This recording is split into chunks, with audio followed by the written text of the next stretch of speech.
Assalomu alaykum hurmatli soliq to'lovchi. Biz sizga ushbu videorolik orqali 2021-yil 1-yanvardan amalga kiritilgan jismoniy shaxslardan olinadigan daromad solig'i va ijtimoiy soliq hisobot shaklini to'ldirish tartibi bo'yicha video o'quv qo'llanmasini namoyish etamiz. Hisobot shaklini to'ldirish va yuborish my.soliq.uz yoki hisobot.soliq.uz saytlari orqali elektron raqamli imzodan foydalangan holda amalga oshiriladi. Bunda shaxsiy kabinetga kirgandan so'ng yuridik shaxslarning hisobotlarini yuborish bo'limiga o'tiladi. Elektron shakllardan kerakli bo'lgan jismoniy shaxslardan olinadigan daromad solig'i hisoboti shaklini tanlaymiz. Soliq satrida o'zingizga kerakli bo'lgan hisobot shakli belgilanadi va yil, davr va hisobot turi tanlanadi.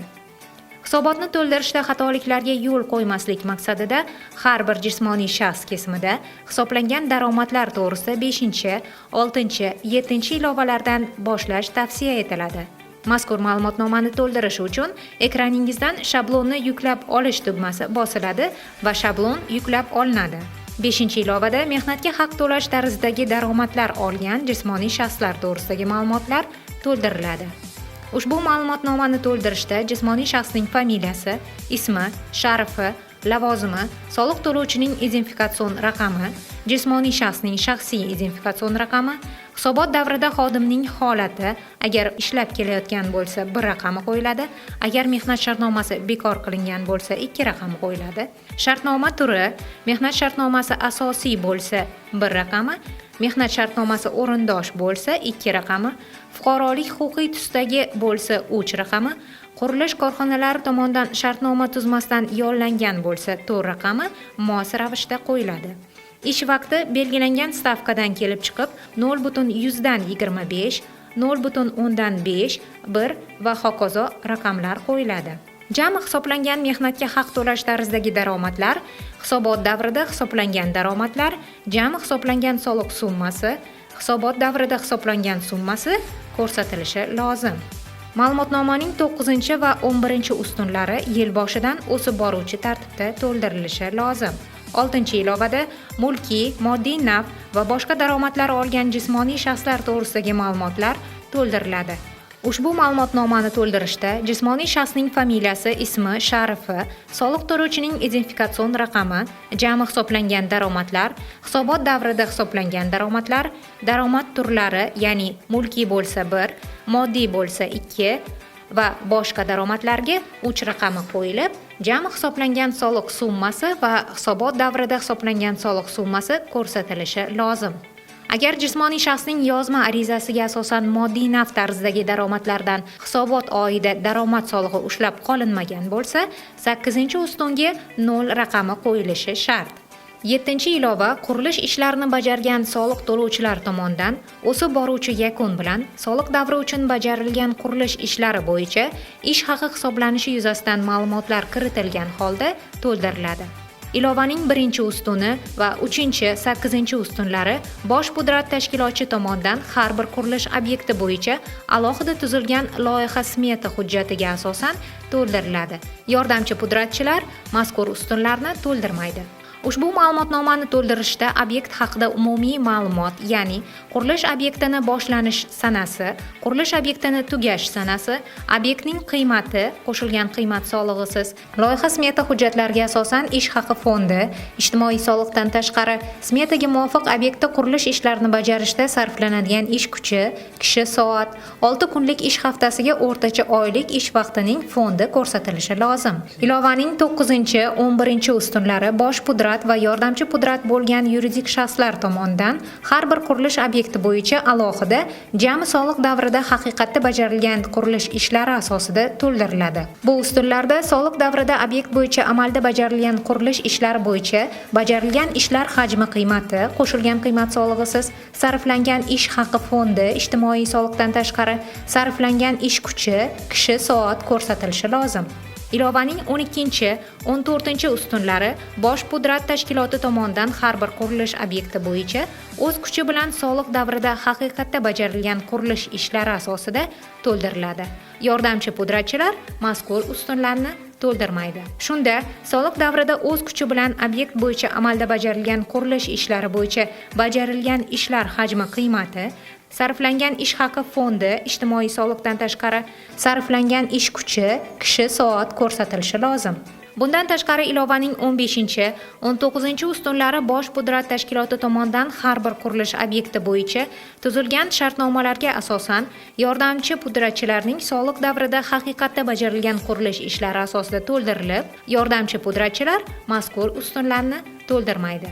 Soliq davrida yordamchi pudratchilar tomonidan obyekt bo'yicha amalda bajarilgan qurilish ishlari bo'yicha yordamchi pudratning nomi, soliq to'lovchining identifikatsion raqami, bajarilgan ishlar hajmi qiymati, sarflangan ish haqi fondi, ijtimoiy soliqdan tashqari va sarflangan ish kuchi har bir odamga soatbay ko'rsatilishi lozim. Endi jismoniy shaxslardan olinadigan daromad solig'i va ijtimoiy soliq hisob-kitobiga qaytamiz. Ko'rinib turibdiki, ushbu elektron hisobot shaklining satrlari ikki xil rangda aks ettirilgan bo'lib, ko'k rangdagi satrlar soliq to'lovchi tomonidan to'ldiriladi. Sariq rangdagi satrlar esa avtomatik ravishda shakllanadi. 5-ilovada necha nafar jismoniy shaxsga daromad solig'i hisoblangan bo'lsa, hisobot davridagi ishlovchilarning o'rtacha soni satriga o'sha sonni qo'yamiz. Agar korxonada o'rindoshlik asosida ishlovchi xodimlar bo'lsa, shundan asosiy bo'lmagan ish joyi bo'yicha satrida ularning sonini ko'rsatamiz. Hisob-kitobning 0-11-satrida ijtimoiy soliqqa umum belgilangan va imtiyozli stavkada tortiladigan daromadlar ko'rsatiladi. E'tibor bering, bu yerdagi daromadlar summasi 5-ilovaning 9-ustunidagi jami daromad summasiga teng bo'lishi shart. Agar ushbu satrlar xato to'ldirilsa, hisobotning jo'natilishi avtomatik ravishda cheklanadi.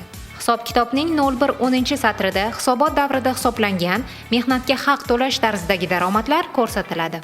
E'tibor bering, bu yerdagi daromad summasi 5-ilovaning 10-ustunidagi jami daromad summasiga teng bo'lishi shart. Agar ushbu satr xato to'ldirilsa, hisobotning jo'natilishi avtomatik ravishda cheklanadi. Hisob-kitobning 0-11-satrida O'zbekiston Respublikasi hududida ishlash uchun chet ellik xodimlarni berish bo'yicha xizmatlar ko'rsatish shartnomasiga muvofiq yuridik shaxs O'zbekiston Respublikasi norezidentiga to'lanadigan chet ellik xodimlarning daromadlari aks ettiriladi. Hisob-kitobning 0-12-satrida mehnatga haq to'lash bilan bog'liq bo'lmagan daromadlar ko'rsatiladi. Bu yerdagi daromad summasi esa 6-ilovaning 4-ustunidagi jami daromad summasiga teng bo'lishi shart. Agar ushbu satr xato to'ldirilsa, hisobotning jo'natilishi avtomatik ravishda cheklanadi.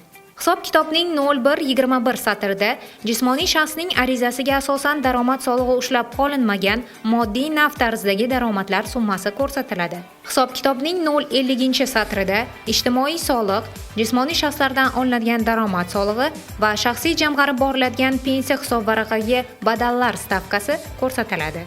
Birinchi ilova ijtimoiy soliq hisoblanmaydigan to'lov turlari deb nomlanadi. Ushbu ilova ijtimoiy soliqdan imtiyozga ega bo'lgan soliq to'lovchilar tomonidan to'ldiriladi. Ilova ikki qismdan iborat bo'lib, birinchi qismida O'zbekiston Respublikasi Soliq kodeksiga asosan berilgan soliq imtiyozlari, ikkinchi qismida boshqa normativ-huquqiy hujjatlarga asosan berilgan soliq imtiyozlari aks ettiriladi. Hisob-kitobning ikkinchi ilovasida esa jismoniy shaxslardan olinadigan daromad solig'idan imtiyozga ega jismoniy shaxslarning soni va ularning daromadlari ko'rsatiladi. Bunda O'zbekiston Respublikasi Soliq kodeksi, boshqa normativ-huquqiy hujjatlarga asosan berilgan soliq imtiyozlari va norezidentlarga qo'llanilgan soliq imtiyozlari aks ettiriladi. Imtiyoz ilovalari to'ldirilgandan so'ng, hisob-kitobning soliq solinadigan baza satri imtiyozga ega daromadlarni chegirgan holda avtomatik ravishda shakllanadi. Hisob-kitobning 3-ilovasi mol-mulkni ijaraga beruvchi jismoniy shaxslar uchun belgilangan ijara to'lovining eng kam miqdori ma'lumotnoma hisob-kitobi deb nomlanadi. Ushbu ilova faqat jismoniy shaxslardan mol-mulkni ijaraga olgan yuridik shaxslar tomonidan to'ldiriladi. 0-10-satrda ijaraga berilgan mol-mulkning o'lchov birligi ko'rsatiladi. Masalan, noturar joy ijaraga olingan bo'lsa, necha kvadrat metr ijaraga olinganligi ko'rsatiladi. 0-20-satrda O'zbekiston Respublikasi qonuni bilan belgilangan ijara to'lovining eng kam stavkalari ko'rsatiladi. Shundan so'ng 0-30-satrda ijara to'lovining eng kam miqdori avtomatik ravishda shakllanadi. 040-satrda yuridik shaxs tomonidan jismoniy shaxsdan ijaraga olingan mol-mulk bo'yicha haqiqatda to'lab berilgan daromad summasi ko'rsatiladi. Agar to'lab berilgan daromad summasi ijara to'lovining eng kam stavkasidan kam bo'lsa, u holda ushbu farqdan 050-satrda daromad solig'i qo'shimcha ravishda hisoblanadi. Hisobotni o'sib boruvchi tartibda to'ldirish maqsadida 060-satrga avvalgi ma'lumotnomaning 070-satrdagi summa qo'yiladi. Qo'shimcha hisoblangan soliq summasi hisob-kitobning 070-satrida shakllanadi. Hisob-kitobning 4-ilovasi O'zbekiston Respublikasi norezidenti bo'lgan jismoniy shaxslar tomonidan O'zbekiston Respublikasidagi daromadlar manbaidan olingan daromadlar to'g'risidagi ma'lumot deb nomlanadi. Ushbu hisobot shakli norezidentlarga daromad to'lagan yuridik shaxslar tomonidan o'sib boruvchi tartibda to'ldiriladi.